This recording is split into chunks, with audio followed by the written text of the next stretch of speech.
Alex. How's it going? Great. Just looking at the offense over the last few games, what are some of the areas you guys are zeroing in on trying to show that improvement here in the next few weeks? I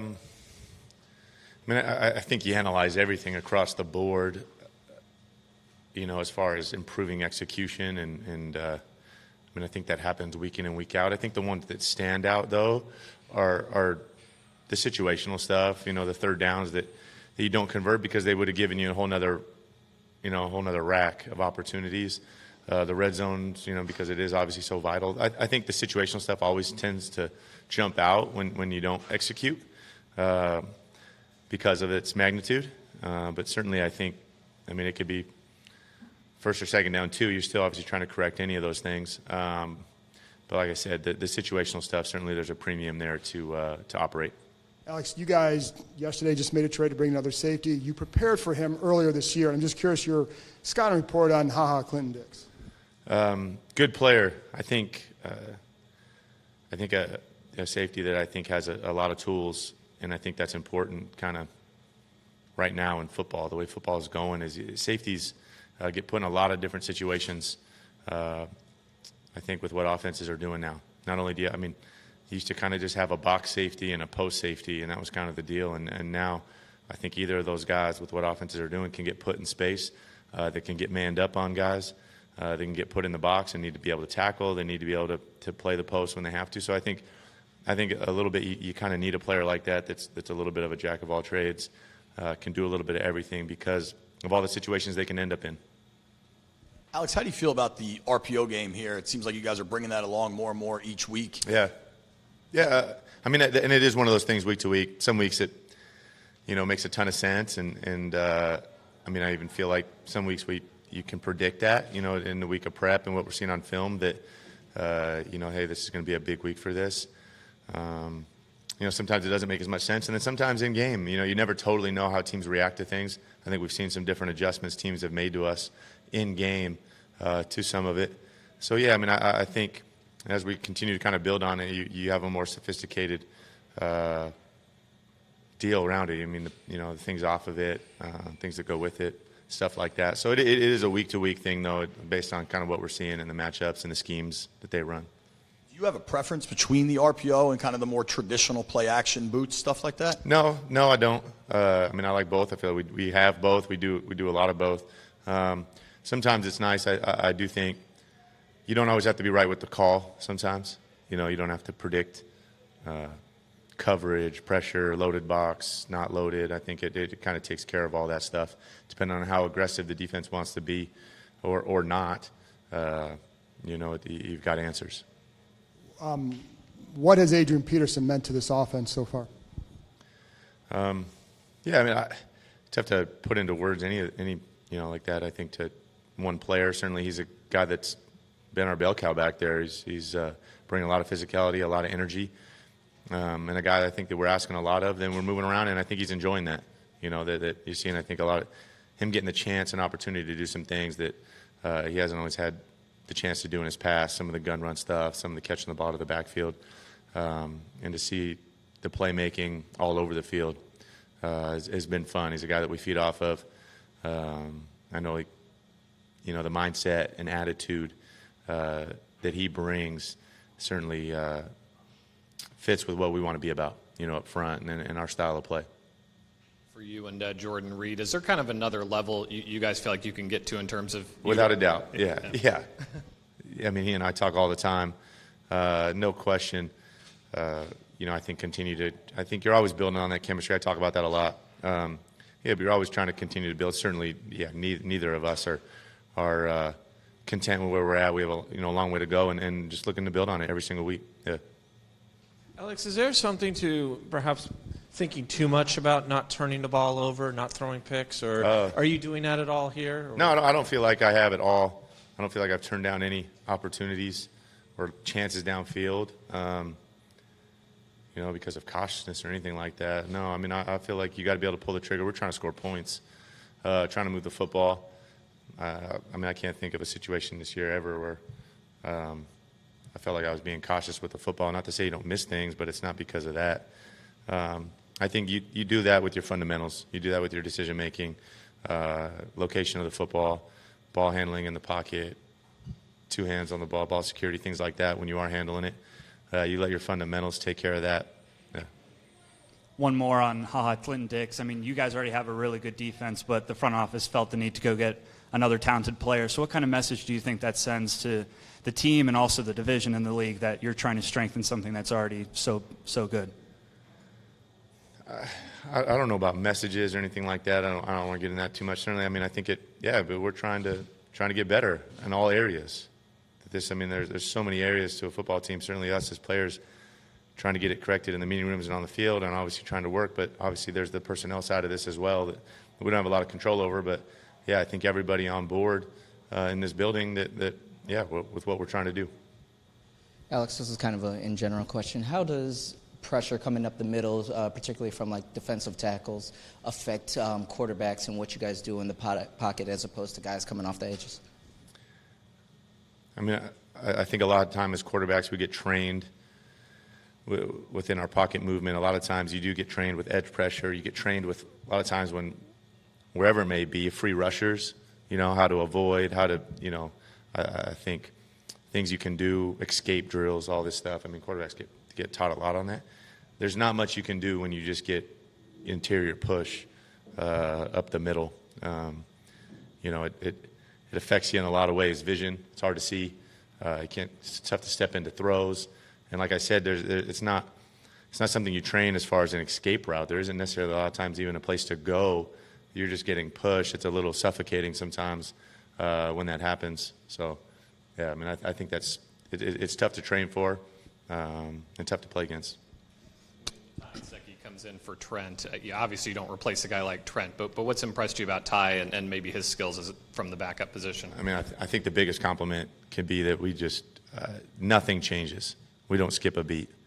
Play calling wise, run, pass, you name it, nothing really skips a beat, and that is very, very rare in this league. I think when in the middle of a game, your left tackle, your all-pro left tackle goes out. That's a rarity to have a guy like Ty to step in and be able to do what he does. Alex, when you're getting in sync with new receivers, is it more important that the receiver be exactly where they're supposed to be when you're ready to deliver the ball, or is it more important that you just learn their idiosyncrasies, like you just know over time a guy might round a route off or something? I mean, I think there's times when if you're playing a pure zone defense and we're throwing a timing route and we're spacing the field, that there's a premium on guys at the B where they're supposed to be on time, and I have to throw the ball on time and accurately, and I think there's a premium on that.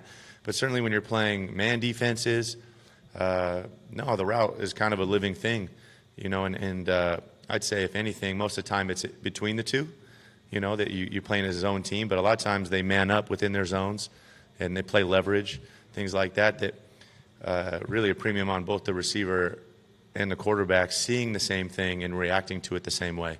And I think that's the hard part. You're seeing the same thing on the fly, reacting to it the same way. That it's not. There are times when it is cut and dry, when it is pure zone and we're spacing the field and timing routes, and there are times when it's purely man. It's, hey, you just beat him. But a lot of times it's kind of a blend of the two, and I think you got to see the same thing, react to it the same way. Yeah. Alex, kind of follow up on that. How hard has it been to kind of learn some of those idiosyncrasies when a lot of these guys have been in and out of practice, like compared to where you would hopefully be if everyone was healthy, and kind of where you guys are now? I think it's complicated for a ton of reasons, not just that. I mean, I think every team kind of deals with that.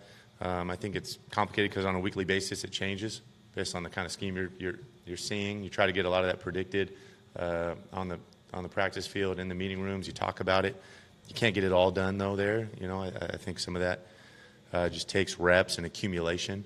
I think a blend of, obviously new faces, I mean, that come in, and we're all kind of learning it together. So there's so much, I think, that goes into that. And that's why it obviously is hard to get, and it's something you're constantly working on.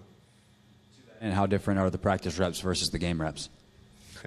I mean, you can never totally simulate what a game rep would look like.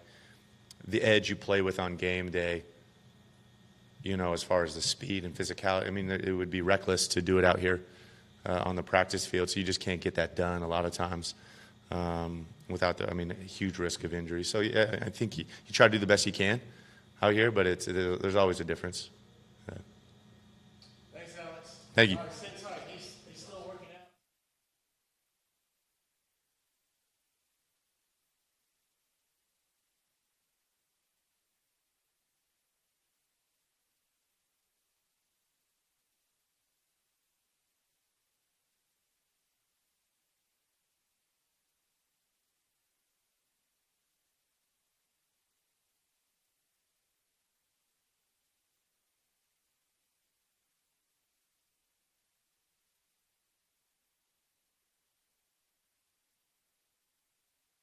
What's up? What's up?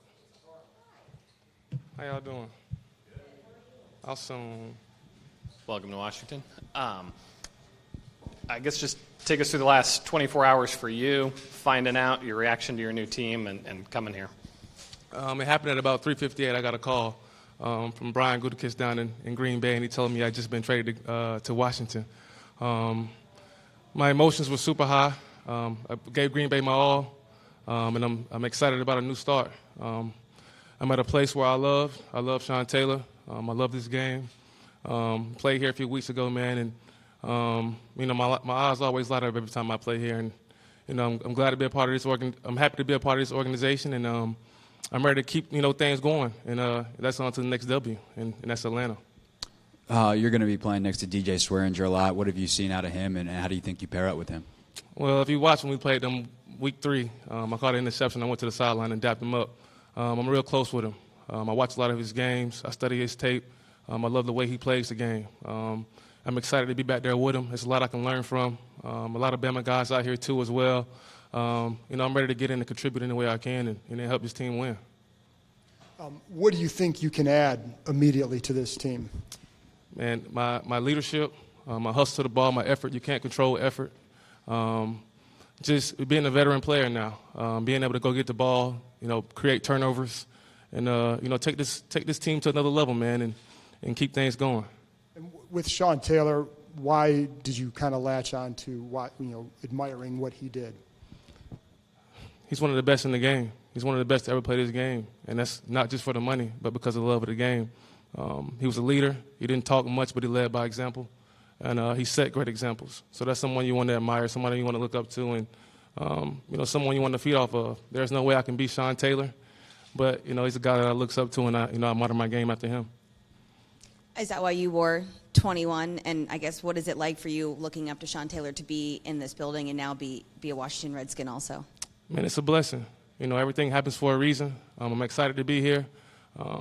I'm a man of God, and one thing that always came to me was, be ready for change.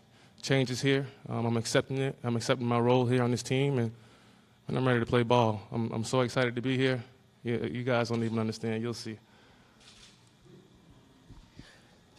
How much have you gotten a chance to talk to Jay and Greg about the scheme and how you'll fit, that kind of thing? And I guess how do you see your role developing within this scheme? Well, this is my first day here. I look forward to getting involved any way possible. I met with John and Jay earlier today. I met a lot of people since I've been here. So, things have been going full speed for me right now. I just finished working out. So, practice is next. I had a great walkthrough. And, I'm just ready for the next task. Going back to DJ, just what were your workouts like and how long, where did you guys work out? I just finished the workout, and it's way different than it was in Green Bay. Guys are juiced up in here. Strength and conditioning coaches, they're juiced up. I'm very proud to be, a part of something special. Yeah, no, sorry, just with that, you worked out in the offseason with DJ, right? Yeah, I did. Yeah, so just was that in Miami? That was in Miami, yeah. Yeah, and then just what was that work like, just kind of going through with him and seeing that workout?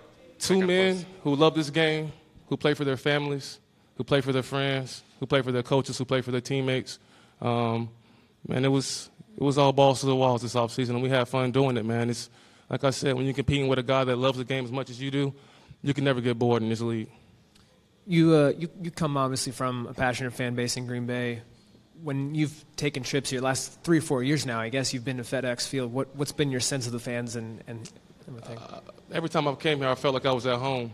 From the crowd, from the stands, from the fans, even to the band. I love the band. Their locker room was right across the hall from ours every time we played here in away games, and I always stuck my head in and told them thank you and how much I appreciated them. So just coming back here now and being a part of it, really means a lot to me. Contracts are always a tricky situation in the NFL. You're in your last year. What was your approach going into this year, knowing you'd be a free agent, and how do you think it's changed at all now that you've been traded to a new team? I tend to let my eyes do the talking for me. I watch guys like Micah Hyde and Casey Hayward leave Green Bay, who were phenomenal players, who treated the game and approached the game as pros. And to see their time come to an end in Green Bay, I can only imagine what my time would be like. So I played the cards I was dealt. The Redskins took a chance on me. I'm telling you, man, I'm so excited to be here. And, I'm just going to continue playing the cards that are dealt to me, and I'm excited to be here. From a straight football perspective, you think you'll be ready to go this Sunday with the Falcons coming to town? Have you had those conversations at all? Check this out. All right. I got practice in about an hour. I came here to play. I came here to work. And even if that's on special teams or just helping contribute to this team any way I can, the number 20 is going to be suited up this weekend, and you can bet that. There you go. I just wanted to ask you about just compartmentalizing your emotions. Like on Sunday, you're in L.A., you're sweating, grinding against the best team in the league. Game comes down to the last minute, you're bleeding with your brothers, and now all of a sudden, 48 hours later, that part of your life's over. I just wonder how you compartmentalize all that. Well, this NFL it's a big family. Every guy in this league I follow on the internet. Every guy in this league I treat and have a high level of respect for it because they play this game and they play it with a passion. So this is I'm just coming over to another family. I'm glad to be here. I'm glad to be a part of something special, and I'm ready to get things rolling. First and foremost, welcome to D.C. Just a couple of weeks ago when you played this team, you saw that young defense, and there's some Alabama guys that I'm sure you're familiar with. This is one of the top-ranked defenses, and they're adding you. How much more do you think that you can elevate this defense? Well, I've been around the media for a very long time, and I'm a guy that lets my play speak for itself. I just came from Green Bay. I've been working my ass off my entire life. I'm excited to add to something new here that's already on a high rise. So just me becoming the key, opponent to this team, and I'm excited about. It was actually Lake asked my question, but I want to know, is there anything we didn't ask you that you want to share with us or share with the fans? I'm excited to be here. I'm excited to work. I'm happy to be a part of this organization. I can't preach that enough. And, I'm ready to put on the show. I'm ready to have fun doing it. I'm glad to be here. Roll Tide.